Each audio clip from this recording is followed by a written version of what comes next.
Rain lashed against the cracked windows, hammering like relentless fists. Inside the dimly lit kitchen, a single light bulb swung, casting frantic shadows across the trembling figure of a woman clutching her arms around her chest. Her knuckles were white, her eyes darting to every creak, every distant footstep. She wanted to scream, wanted to call for help, but the words froze somewhere deep in her throat, trapped by years of fear. From the corner of the room, the sound of laughter, low, mocking, sinister, sent a jolt through her heart. The man she had once trusted as a friend, a partner, now loomed over her, his silhouette dark and oppressive. Every word he spat was venomous, every threat calculated to crush the last sparks of courage inside her. She had begged herself countless times to stay silent, to stay invisible, to survive another night without giving him any reason to notice her trembling. But tonight the fear felt unbearable. Through the rain-streaked window, she glimpsed headlights cutting through the darkness, a faint promise of something unknown. She didn't know whose car it was. Relief tried to bubble up, but fear smothered it immediately. She had learned long ago that strangers rarely brought safety. Then, a low rumble shook the air. Not thunder, something heavier, fiercer. The ground seemed to vibrate with the sound of roaring engines, metal and freedom intertwined in a symphony of defiance. Shadows outside began to take shape, dark and unstoppable, engines roaring like thunderclaps in the storm. A brotherhood of bikers, their presence undeniable, seemed to bend the very air around her home. The woman's heart pounded, fear clashing with the faintest glimmer of hope. Could they sense her desperation? Could these strangers in leather, these engines of justice, be the voice she had lost? Somewhere deep inside, a fragile voice whispered, "Maybe, finally, someone will stand for me." But as the engine growls edged closer, the man in the room turned his head, sensing the shift in the air. His smirk faltered. A storm was coming, one he hadn't predicted, one that didn't come from the skies, but from the ground, fast, relentless, and righteous. And in that heartbeat, the mother realized, tonight, fear might finally meet its reckoning. Her name was Layla, though in the small town where everyone whispered more than they spoke, she had long since stopped introducing herself. She had once been full of laughter, her home echoing with warmth and the chatter of her 2 children. But over the years, the man who had vowed to protect her had slowly turned that laughter into silence. He controlled every corner of her life, her finances, her phone calls, her freedom. Even the walls of her own home felt like cages. Neighbors noticed the bruises, the fearful glances, the way she flinched when the wind rattled a window. Some whispered, others shook their heads in quiet judgment, but no one intervened. The authorities she had turned to once seemed indifferent, her cries lost in a bureaucracy that moved slower than her terror. Every attempt to speak out had been met with threats, ridicule, or worse, empty promises that only made the chains around her wrists feel heavier. Her children, too young to understand the full weight of fear, learned to tiptoe around their father's moods.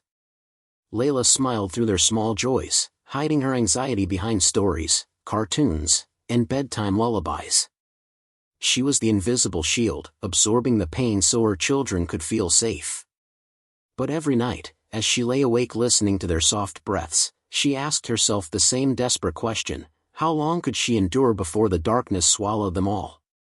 Friends from the past had drifted away, afraid of the man's reputation, afraid that association would put them in danger. Even Layla's own family, though sympathetic, seemed powerless.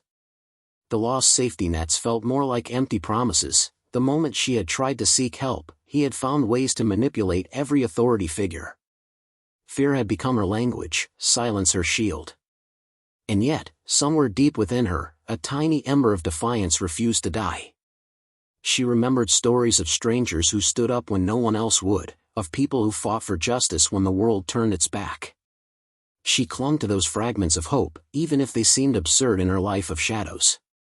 It was in this endless cycle of dread and fragile hope that she heard it, the unmistakable growl of engines cutting through the rain. For a moment, disbelief froze her. Could it be? Could someone, anyone, finally cross the line he had drawn around her world? Or was it just another illusion, another trick of the storm outside? She didn't know yet that the bikers approaching her home were not ordinary strangers. They were a brotherhood forged in loyalty and justice, men who had made it their mission to defend those who couldn't defend themselves. They were coming for her, for the children, for the silent cries no one else had dared to answer. And as the rain soaked the earth and her hands trembled against the cold glass, Layla felt the tiniest flicker of a thought she hadn't allowed herself in years. Maybe tonight, fear would no longer have the last word. The man's presence grew heavier with every passing minute, like a shadow that refused to leave.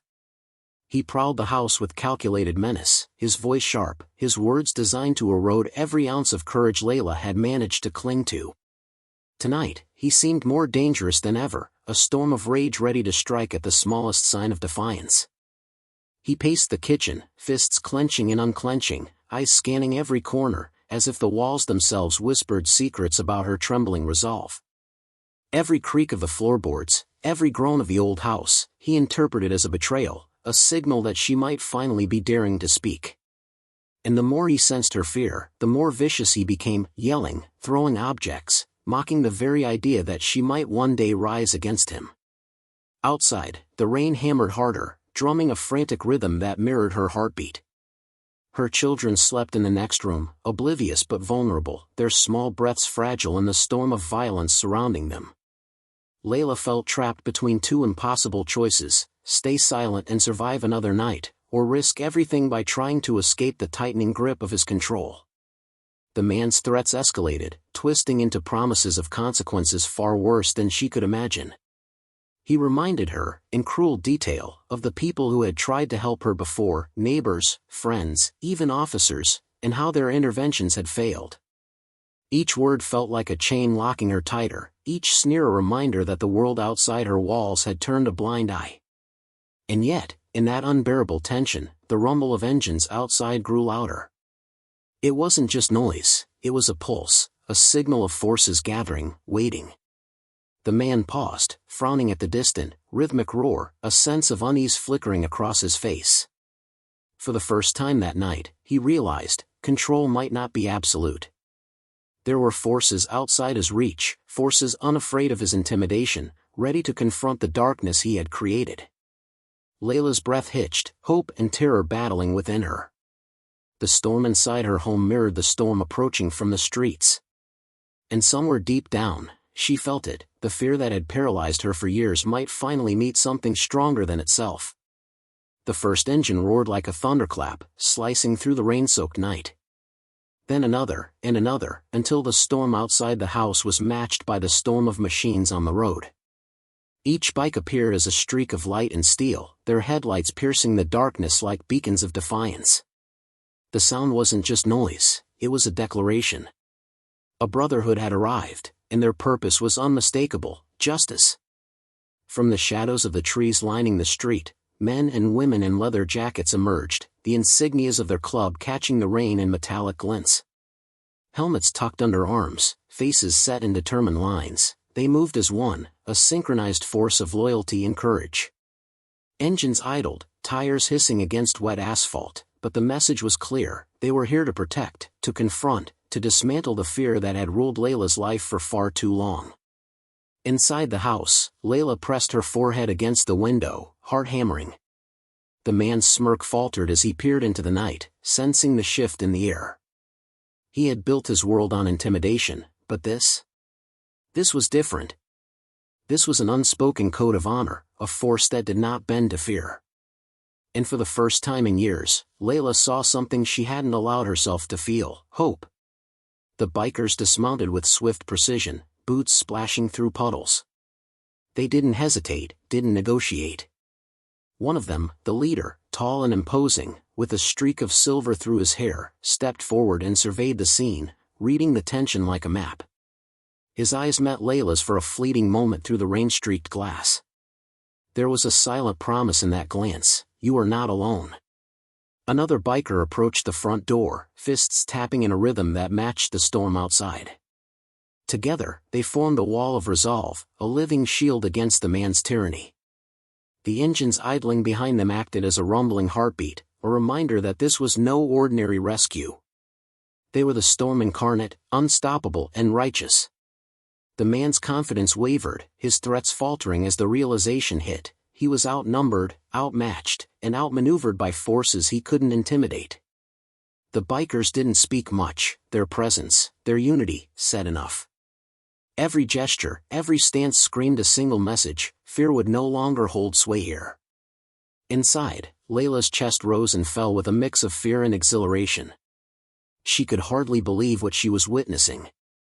The people who had once been invisible strangers were now the only force standing between her and years of unrelenting terror.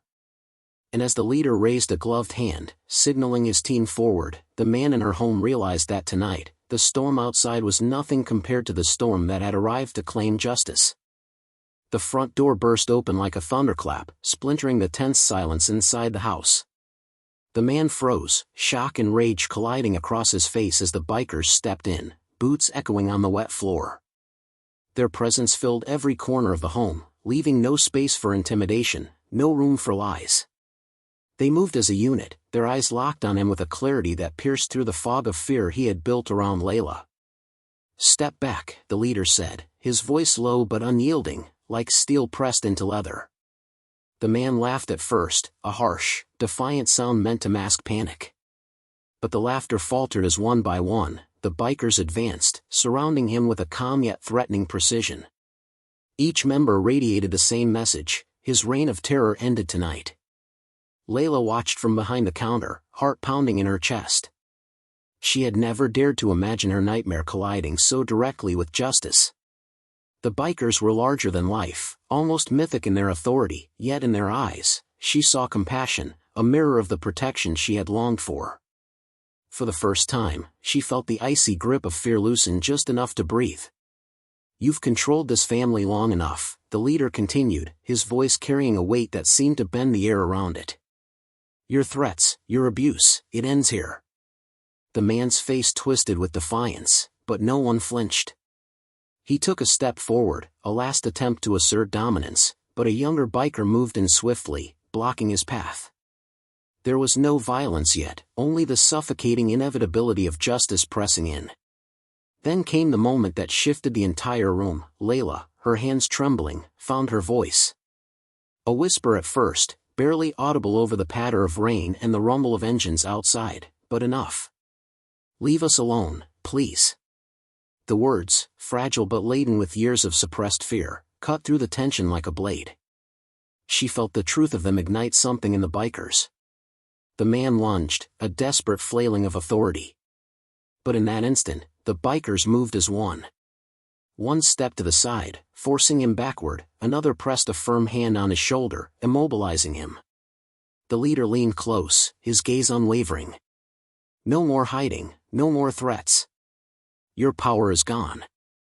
Outside, neighbors peeked through curtains, drawn by the commotion. They watched as the man's smirk disappeared, replaced by panic and disbelief. The bikers didn't shout, didn't revel in victory, their dominance was quiet, absolute. They had made the impossible simple, right had found its voice. The final blow was symbolic rather than physical. The leader signaled, and one biker retrieved a small camera from his jacket. With a few presses, the man's crimes were documented, ready to face the justice system he had manipulated for so long. He realized, finally, that no more walls would protect him, no more silence would shield him. Layla stepped forward, her children peeking from the doorway behind her. She felt a surge of empowerment, the weight of years lifting, replaced with a fragile but undeniable strength. The bikers exchanged nods, silently acknowledging the victory not for themselves, but for her, the mother who had been too afraid to speak, now finally heard. The storm outside had begun to ease, leaving the streets glistening under the soft glow of streetlights. Inside the house, a calm replaced the chaos, a fragile peace that felt almost unreal. Layla sat at the kitchen table, her hands clasped tightly, her children gathered close. For the first time in years, she could breathe without the constant shadow of fear pressing down on her chest. The bikers lingered only briefly, their presence a reassuring shadow in the room. They didn't seek recognition or thanks, their reward was in the quiet relief reflected in Layla's eyes and the tentative smiles of her children. One by one, they removed their helmets, exchanged silent nods, and made their way to the door. The leader lingered for a heartbeat, looking back at the family he had protected, and in that glance, Layla saw something powerful: hope restored, courage renewed. As the engines roared back to life, filling the night with their rhythmic thunder, Layla realized that her life had changed irrevocably. She had found her voice, and though the road ahead would still have challenges, she knew she would never be silent again. The bikers didn't linger in the neighborhood or in the headlines. They vanished as suddenly and mysteriously as they had arrived, leaving behind only the proof that justice could arrive when no one else dared to act. Layla stood by the window, watching them disappear into the distance. Her children tugged gently at her hands, and she smiled, a real, unguarded smile that hadn't existed in years. The mother who had been too afraid to speak had found her courage, and the world outside, once frightening and oppressive, now seemed a little brighter, a little safer. And as the last of the bikers' taillights vanished into the night, Layla whispered a quiet prayer of gratitude. For her children, for herself, and for the silent heroes who had reminded her that courage often comes riding on the thunder of engines and the unspoken promise of loyalty. If this story touched your heart, don't forget to like this video, share it with friends, and subscribe for more powerful stories. Sometimes, heroes come when you least expect them, and justice always finds its way.